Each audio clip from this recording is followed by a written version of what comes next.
आजचा विजय हा जयसिंगपूरच्या विकासाचा विजय असं म्हटलं तरी वावगं ठरणार नाही. आणि मी जयसिंगपूरच्या तमाम नागरिकांना मी प्रथमतः शुभेच्छा आणि त्यांचा आभार मानेन की एवढं प्रचंड मताधिक्य मला नगराध्यक्ष म्हणून दिला आणि माझ्या सर्व नगरसेवकांना निवडून आणण्यामध्ये जे सहकार्य केलं त्यासाठी विशेष करून मी सर्व नागरिकांचं प्रथमतः अभिनंदन करतो. भविष्यामध्ये सुद्धा येणाऱ्या 5 वर्षामध्ये जयसिंगपूरचा प्रचंड प्रमाणात विकास करून आपण महाराष्ट्रात जयसिंगपूरचं नाव एक नावलौकिकला आणण्याचा दृष्टिकोनातून प्रयत्न करू. सन्माननीय एकनाथ शिंदे साहेब असू देत, सन्माननीय राजन पाटील यड्रावकर साहेब असू देत, सन्माननीय पालकमंत्री आबिटकर साहेब असू देत किंवा हसन मुश्रीफ साहेब असू देत, यांच्या माध्यमातून प्रचंड प्रमाणात विकास करण्याच्या दृष्टिकोनातून आपण प्रयत्न करणार. विरोधकांनी नगराध्यक्ष पद मिळवण्यासाठी मोठी ताकद लावली होती, याबद्दल तुमचं काय मत आहे? मला हेच कळत नाही की ताकद लावली होती म्हणजे मला काही कळलं नाही, म्हणजे उचलायचं होतं का काय?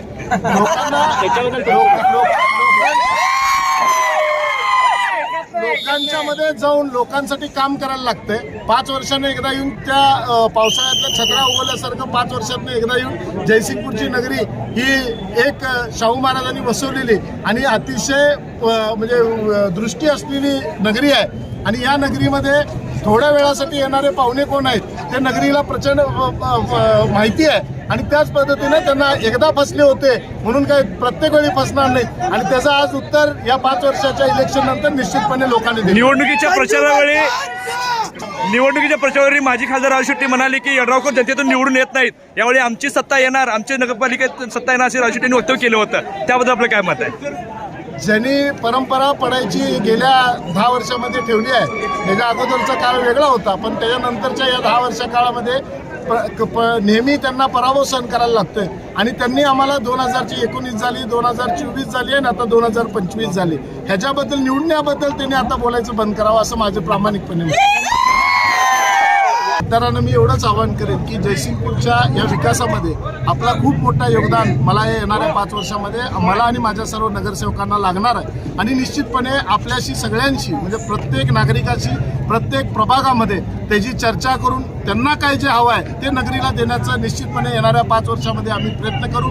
मग त्या माध्यमातून त्यांच्या आरोग्याच्या विषय असू दे किंवा सगळे सुखसुविधा पुरवण्याच्या दृष्टिकोनात असू दे, हे निश्चितपणे लोकांना विचारून जे जनतेला पाहिजे ते देण्याचं प्रामाणिकपणे काम करते. शेवटचा एक शेवटचाच प्रश्न, आता आपण निवडून आल्यानंतर जयसिंगपूर शहराच्या विकासासाठी पहिलं कोणतं काम आपण हाती घ्याल?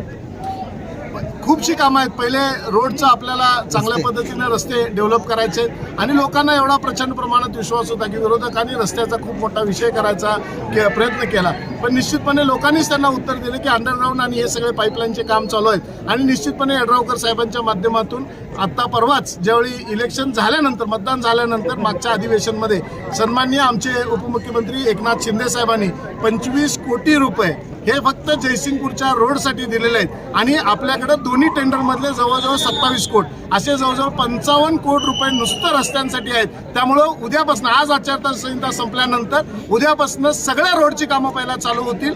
त्याच पद्धतीनं विकासात्मक दृष्टी ठेवून भ्रष्टाचार विरहित, मला स्टॅम्प द्यायला लागत नाही,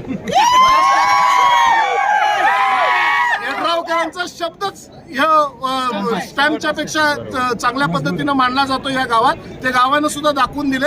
आणि भविष्यामध्ये या 5 वर्षामध्ये भ्रष्टाचार विरहित चांगल्या पद्धतीनं सुशासन करण्याचा प्रयत्न निश्चितपणे करू. आणि हे फक्त यड्रावकर साहेबच करू शकतात.